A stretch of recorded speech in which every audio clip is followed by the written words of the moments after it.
നമ്മളിന്ന് നോക്കാൻ പോകുന്നത് റൈറ്റ് ടു എഡ്യൂക്കേഷൻ ആക്ട് എന്താണെന്നാണ്. അതായത് RTA ആക്ട് 2019. ഈ ഒരു ആക്ട് എന്ന് പറയുന്നത് ഇത് പ്രകാരം എലമെൻ്ററി എഡ്യൂക്കേഷൻ എല്ലാ കുട്ടികൾക്കും ഉറപ്പുവരുത്തുക എന്നുള്ളതാണ് ഇതുകൊണ്ട് ഉദ്ദേശിക്കുന്നത്. Ensuring free and quality elementary education in India എന്നുള്ളതാണ് ഇത് പറയുന്നത്. അപ്പോൾ ഈ റൈറ്റ് ടു എഡ്യൂക്കേഷൻ ആക്ട് എന്ന് പറയുന്നത് നമ്മുടെ ഭരണഘടനയുടെ ചാപ്റ്റർ 2-ലാണ് പറയുന്നത്. Article 21A. ഇത് പ്രകാരം ഏതൊരു 6 മുതൽ 14 വയസ്സ് വരെയുള്ള ഏതൊരു കുട്ടിക്കും free and compulsory education provide ചെയ്യുക, ഗ്യാരണ്ടി ചെയ്യുക എന്നുള്ളതാണ് ഇതിൻ്റെ ഒരു മെയിൻ ആയിട്ടുള്ള ഒരു എയിം എന്ന് പറയുന്നത്. അതായത് 6 മുതൽ 14 വയസ്സ് വരെയുള്ള എല്ലാ കുട്ടികൾക്കും ഫ്രീ ആൻഡ് കമ്പൽസറി എഡ്യൂക്കേഷൻ. അപ്പോൾ ഈ ആർട്ടിക്കിൾ 21A എന്തായി, ഈ എഡ്യൂക്കേഷൻ അല്ലെങ്കിൽ എലമെൻ്ററി എഡ്യൂക്കേഷൻ എന്ന് പറയുന്നത് ഒരു ഫണ്ടമെൻ്റൽ റൈറ്റിൻ്റെ കീഴിലേക്ക് മാറി എന്നുള്ളതാണ്. പിന്നെ ഇത് പ്രകാരം നമുക്ക് ഒരു സ്കൂളിൽ അഡ്മിഷൻ എടുക്കുമ്പോൾ ഈ school age and near home എന്നാണ് പറയുന്നത്. അതായത് ഒരു കുട്ടിക്ക് അവർക്ക് നടന്നു പോകാൻ പറ്റുന്ന ദൂരത്തിൽ സ്കൂൾ ഉണ്ടായിരിക്കണം എന്നുള്ളത് ഈ ഒരു ആക്ടിൻ്റെ ഒരു ഭാഗമാണ്. അപ്പോൾ അത് പ്രകാരം ഒരു കുട്ടിക്ക് അഡ്മിഷൻ എടുക്കുമ്പോൾ കുട്ടിയുടെ വയസ്സും പിന്നെ കുട്ടിക്ക് നടന്നു പോകാൻ പറ്റുന്ന ദൂരത്തിൽ സ്കൂൾ ഉണ്ടോ എന്നുള്ളതുമൊക്കെ ഒരു ബേസാണ് അതിൻ്റെ. പിന്നെ special training for children behind in studies, അതായത് കുട്ടികൾക്ക് സ്റ്റഡീസിൽ പുറകിലുള്ള കുട്ടികൾക്ക് ഒരു സ്പെഷ്യൽ ട്രെയിനിങ് പ്രൊവൈഡ് ചെയ്യണം. അതുപോലെ ഒരു കുട്ടിക്ക് ഒരു സ്കൂളിൽ നിന്ന് മറ്റൊരു സ്കൂളിലേക്ക് ട്രാൻസ്ഫർ വാങ്ങി പോകാനുള്ള അവകാശം ഉണ്ട്. ഇത്തരം കാര്യങ്ങളൊക്കെ ഈ RTA ആക്ടിൽ പറയുന്നുണ്ട്. ഇനി കുറച്ച് ഡ്യൂട്ടീസ് ആൻഡ് റെസ്പോൺസിബിലിറ്റീസ്, അതായത് ഗവൺമെൻറ്റിൻ്റെ കുറച്ച് ഡ്യൂട്ടീസും പാരൻസിൻ്റെ കുറച്ച് ഡ്യൂട്ടീസ് ആൻഡ് റെസ്പോൺസിബിലിറ്റീസാണ് പറയുന്നത്. ഇതിൽ government must ensure education and share financial responsibility. അപ്പോൾ റൈറ്റ് ടു എഡ്യൂക്കേഷൻ ആക്ട് പ്രകാരം ഗവൺമെൻറ് കുട്ടികൾക്ക് ഒരു എഡ്യൂക്കേഷൻ പ്രൊവൈഡ് ചെയ്യണം എന്നുള്ളത് നിർബന്ധമാണ്. അതുപോലെ അതിൻ്റെ ഒരു ഫിനാൻഷ്യൽ റെസ്പോൺസിബിലിറ്റി ഷെയർ ചെയ്യേണ്ടതുമുണ്ട്. പിന്നെ ഗവൺമെൻറ് ഇങ്ങനെ എന്താ പറയുക, ഒരു എഡ്യൂക്കേഷൻ എൻഷുർ ചെയ്തതുകൊണ്ട് മാത്രം ഒരു കുട്ടിക്ക് വിദ്യാഭ്യാസം കിട്ടില്ല. അതിനവരെ പാരൻസ് കുട്ടികളെ സ്കൂളിൽ എൻറോൾ ചെയ്യാൻ തയ്യാറാവുക വേണം. അപ്പോൾ പാരൻസിൻ്റെ ഒരു ഡ്യൂട്ടി എന്ന് പറയുന്നത് എന്താണ്? Parents should enrol children in school. കുട്ടികളുടെ സ്കൂളിൽ എൻറോൾ ചെയ്യുക എന്നുള്ളത് പാരൻസിൻ്റെ ഡ്യൂട്ടിയാണ്. പിന്നെ ഇത് ഗവൺമെൻറ്റിൻ്റെ ഒരു ഇതാണ് വരുന്നത്, ഫോളോ നാഷണൽ കരിക്കുലം ഫ്രെയിംവർക്കിനെ ഫോളോ ചെയ്യണം. അടുത്തതായിട്ടുള്ളത് ഡ്യൂട്ടീസ് ആൻഡ് റെസ്പോൺസിബിലിറ്റീസ്. സ്കൂളിൻ്റെയും ടീച്ചേഴ്സിൻ്റെയും ഡ്യൂട്ടീസും റെസ്പോൺസിബിലിറ്റീസും ആണ് ഇനി പറയുന്നത്. അപ്പം ഇവിടെ പറഞ്ഞത് ഗവൺമെൻറ്റിൻ്റെയും പാരൻസിൻ്റെയാണ്. ഇനി അടുത്തതായിട്ട് പറയുന്നത് സ്കൂളിൻ്റെയും ടീച്ചേഴ്സിൻ്റെയും. എല്ലാ പ്രൈവറ്റ് സ്കൂളുകളിലും 25% സീറ്റുകൾ പാവങ്ങൾക്കും അതുപോലെ ഡിസഡ്വാൻറ്റേജ്ഡ് ആയിട്ടുള്ള ആൾക്കാർക്കും വേണ്ടിയിട്ട് റിസർവ്ഡ് ചെയ്യണം എന്നാണ് ഈ നിയമപ്രകാരം ഉള്ളത്, ഈ ആക്ട് പ്രകാരം ഉള്ളത്. പിന്നെന്താണ്, ഒരു കുട്ടി സ്കൂളിൽ ചേരുമ്പോൾ ഇപ്പം നമ്മൾ കുറേ ഡൊണേഷൻസ്, അഡ്മിഷൻ ഫീസുകൾ, സ്ക്രീനിങ് ടെസ്റ്റ്, ഇൻ്റർവ്യൂ ഒക്കെ ഉണ്ട് ചെറിയ ക്ലാസ്സുകൾക്ക് തന്നെ. പക്ഷെ അങ്ങനെയുള്ള ഫീസുകളോ സ്ക്രീനിങ് ടെസ്റ്റുകളോ ഒന്നും ബേസ് ചെയ്തിട്ടായിരിക്കരുത് ഒരു കുട്ടിക്ക് അഡ്മിഷൻ കൊടുക്കേണ്ടത്. അങ്ങനെയുള്ള കാര്യങ്ങളൊന്നും ചെയ്യാൻ പാടില്ല. അതുപോലെ എലമെൻ്ററി ക്ലാസ്സുകളിൽ ഒരിക്കലും ഡിറ്റൻഷൻ, അതായത് ഫെയിലാക്കാൻ പാടില്ല എലമെൻ്ററി ക്ലാസ്സുകളിൽ എന്നുള്ളതായിരുന്നു ഒരു നയം ഉണ്ടായിരുന്നു. പക്ഷെ അത് 2019 റിവൈസ് ചെയ്തിട്ടുണ്ട്. പിന്നെന്താ, അടുത്തതെന്ന് പറയുന്നത് ഫിസിക്കൽ പണിഷ്മെൻറ്റ് ബാൻഡ് ആണ്. കുട്ടികളുടെ ഫിസിക്കൽ പണിഷ്മെൻറ്റ് ചെയ്യാൻ പാടില്ല.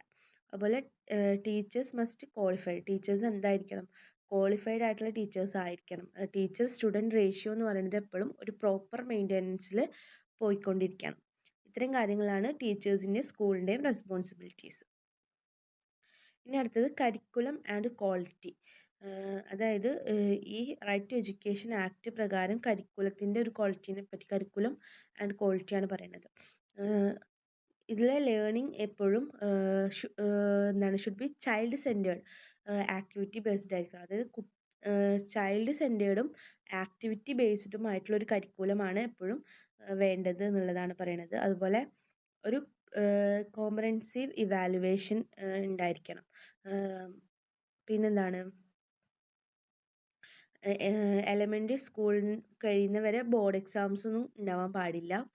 പിന്നെന്താണ്, സ്കൂളുകളിൽ എപ്പോഴും നല്ല ഇമ്പ്രൂവ് ചെയ്തിട്ടുള്ള ക്ലാസ് റൂംസ് വേണം. അതുപോലെ ഡ്രിങ്കിങ് വാട്ടർ ഫെസിലിറ്റീസ് വേണം, ടോയ്ലറ്റ്സ് വേണം. അങ്ങനെ കുട്ടികൾക്ക് വേണ്ട ഫെസിലിറ്റീസ് ഒക്കെ നല്ല ഇമ്പ്രൂവ് ചെയ്തതായിരിക്കണം എന്നുള്ളതാണ് പറയുന്നത്. പിന്നെ ഇതിൻ്റെ ഒരു അപ്പം നമ്മൾ കരിക്കുലം ആൻഡ് ക്വാളിറ്റി അത് പറഞ്ഞു. ഇനി സിഗ്നിഫിക്കൻ്റ് ആൻഡ് പോസിറ്റീവ് ഇമ്പാക്റ്റ് ആണ് പറയുന്നത്.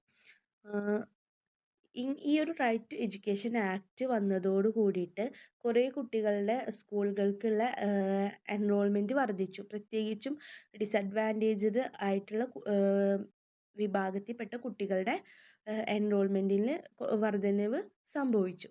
കാരണം ഫ്രീ ആയതുകൊണ്ട് കമ്പൽസറി എഡ്യൂക്കേഷൻ ആണ്. അപ്പോൾ അതുകൊണ്ട് കുറേ ഡിസഡ്വാൻറ്റേജ്ഡ് ചിൽഡ്രൻസ് സ്കൂളിൽ എൻറോൾമെൻറ്റ് ചെയ്തിട്ടുണ്ടായിരുന്നു, അത് വർദ്ധിച്ചു. അതുപോലെ സ്കൂളിൻ്റെ ഫെസിലിറ്റീസ്, നേരത്തെ നമ്മളിവിടെ ക്വാളിറ്റി കരിക്കുലത്തിൽ പറഞ്ഞു കുട്ടികൾക്ക് വേണ്ട ഫെസിലിറ്റീസ് പ്രൊവൈഡ് ചെയ്യണം എന്നുള്ളത്. അപ്പോൾ ഈ ഫെസിലിറ്റീസ് കുറച്ചും കൂടി ഇമ്പ്രൂവ് ചെയ്യുകയും ചെയ്തു. അതുപോലെ ഡ്രോപ്പ് ഔട്ട്സ് എന്ത് ചെയ്തു, റെഡ്യൂസ് ചെയ്യുകയും ചെയ്തിട്ടുണ്ട്. പിന്നെ ഒരു ജെൻഡർ അതുവരെ പെൺകുട്ടികൾക്ക് അങ്ങനെ വിദ്യാഭ്യാസം ഉണ്ടായിരുന്നില്ല, ആൺകുട്ടികൾക്കായിരുന്നു കൂടുതലായിട്ട് ഉണ്ടായിരുന്നത്. പെൺകുട്ടികൾ അങ്ങനെ സ്കൂളിൽ വിടാറില്ലായിരുന്നു. പക്ഷേ ഈ ഫ്രീ ആൻഡ് കമ്പൽസറി എഡ്യൂക്കേഷൻ വന്നപ്പോൾ ഒരു ജെൻഡർ ഇക്വാലിറ്റി അവിടെ വന്നു. അതുപോലെ ഒരു ഇൻക്ലൂഷൻ വന്നു. പിന്നെന്താണ്, സ്കൂളുകളുടെ ഒരു അക്കൗണ്ടബിലിറ്റി ഒന്ന് സ്ട്രെങ്തൻ ചെയ്തു. ടീച്ചേഴ്സിൻ്റെ ഒക്കെ ഒരു അക്കൗണ്ടബിലിറ്റി ഒന്ന് സ്ട്രെങ്തൻ ചെയ്തു എന്നുള്ളതാണ്.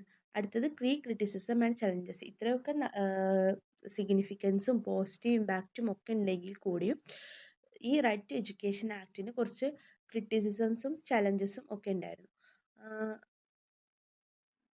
നെഗ്ലക്ട്സ് ഏർലി ചൈൽഡ്ഹുഡ് എഡ്യൂക്കേഷൻ. അതായത് നമ്മൾ പറഞ്ഞ എലമെൻ്ററി 6 മുതൽ 14 വയസ്സ് വരെയുള്ള കുട്ടികൾക്കുള്ള കമ്പൽസറി എഡ്യൂക്കേഷൻ ആണ് ഇത് RTI ആക്ട് എന്ന് പറയുന്നത്.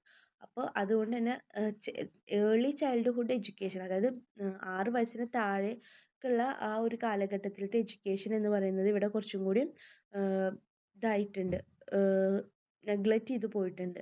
അതുപോലെ കുറച്ച് ഇംപ്ലിമെൻറ്റേഷൻ ഇഷ്യൂസ് അവിടെ വന്നിട്ടുണ്ട്. അതായത് കറപ്ഷനും പുവർ മാനേജ്മെൻറ്റ് കാര്യങ്ങളൊക്കെ വന്നിട്ടുണ്ട്. അതുപോലെ കുട്ടികൾക്കാണെങ്കിലും കുറേ ഡോക്യുമെൻസിൻ്റെ എക്സ്ക്ലൂഷൻ വന്നിട്ടുണ്ട്. അതുപോലെ നേരത്തെ നമ്മൾ പറഞ്ഞു സ്കൂളുകളുടെ ഇതിലാണ്, നമ്മൾ സ്കൂളുകളുടെ ഇതിൽ പറഞ്ഞിട്ടുണ്ടായിരുന്നു, ഡ്യൂട്ടീസിൽ പറഞ്ഞിട്ടുണ്ടായിരുന്നു 25% സീറ്റ് എന്താണ് റിസർവ് ചെയ്യണം പുവർ ഡിസ്അഡ്വാൻറ്റേജ്ഡ് ആയിട്ടുള്ള ആൾക്കാർക്ക് വേണ്ടിയിട്ട്. പക്ഷേ ഇവിടെ വരുമ്പോൾ അത് ഒരു ക്രിറ്റിസിസം ആയിട്ട് പറയുമ്പോൾ അവിടെ വരുമ്പോൾ ഈ ഒരു പ്രൈവറ്റ് സ്കൂളുകൾക്ക് ഇങ്ങനൊരു റിസർവേഷൻ എന്ന് പറയുന്നത് ഇംപ്ലിമെൻറ്റ് ചെയ്യുന്നിടത്ത് കുറച്ച് ഡിഫിക്കൽട്ടീസ് ഉണ്ടായിരുന്നു. പിന്നെ എന്താണ്, കൂടുതലും ലേണിംഗ് ക്വാളിറ്റിനേക്കാൾ കൂടുതൽ ആക്സസിന് കുറച്ചും കൂടി ഫോക്കസ്ഡ് ആയിട്ട് പോയിട്ടുണ്ട് എന്നുള്ളതൊക്കെയാണ് ഇതിൻ്റെ ക്രിറ്റിസിസംസും ചലഞ്ചസും. അപ്പോൾ RTI ആക്ട് എന്ന് പറയുമ്പോൾ നമ്മൾ RTI ആക്ടിലൂടെ എഡ്യൂക്കേഷൻ എന്നത്, ഒരു പ്രൈമറി എഡ്യൂക്കേഷൻ എന്നത് ഒരു ഫണ്ടമെൻ്റൽ റൈറ്റ് ആയിട്ട് മാറി. അതുപോലെ ഒരു inclusion and accountability strength build ചെയ്തെടുക്കാൻ പറ്റി. പിന്നെന്താണ്, കുറച്ചും കൂടി ഇംപ്രൂവ്ഡ് ആയിട്ടുള്ള ആക്സസുകളും ഫെസിലിറ്റീസും ഒക്കെ ചിൽഡ്രൻസിന് ലഭിക്കാൻ തുടങ്ങി. ഇത്രയും കാര്യങ്ങളാണ് RTI ആക്ടിൽ പറയുന്നത്. ഇനി MCQ. According to the RTI Act, what is the age range of children who have the right to free and compulsory education? Options: A 3 to 12 years, 5 to 16 years, 6 to 14 years, 6 to 18 years. Answer C 6 to 14 years. Next question. What percentage of seats are private schools mandated to reserve for poor and disadvantaged children under the RTI Act? Options A 10%, B 25%, C 13%, D 35%. Answer B 25%. Next, under the RT Act, education is a dash. Options directive principle, fundamental duty, fundamental right, uh, D legal obligation. Answer C fundamental right. അടുത്തത്, what is prohibited under the RT Act? A. Free uniforms. B.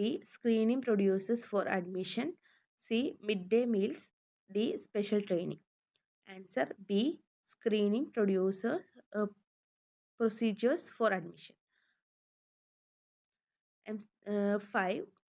According to the RTA Act, up to which class is education free and compulsory? Options A. Class 5, B. Class 8, C. Class 10, D. Class 12. Answer Class 8. അടുത്തത്, what type of evaluation system does the RTA Act promote? Answer A. Options A. Annual examination system. B. Continuous and comprehensive evaluation CCE. C. Competitive test. D. Semester exams. Answer B. Continuous and comprehensive evaluation. Next, ഏഴാമത്തെ question. Which article of the Indian Constitution deals with the RTE Act? Options Article 19, Option B Article 21A, Option C Article 32, Option D Article 45. Answer Article 21A. എട്ടാമത്തെ question. When did the RTE Act come into force? Options A 2005, B 2007, C 2009, D 2010. Answer 2010. ഇതിവിടെ mistake വന്നതാണെന്ന് തോന്നുന്നു. 2009 അല്ലേ? 2009 ആണെന്ന് തോന്നുന്നു. അത് ഞാൻ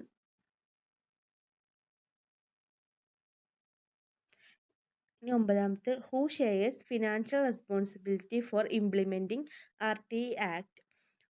State governments only, B central governments only, C both central and state governments, D local bodies only.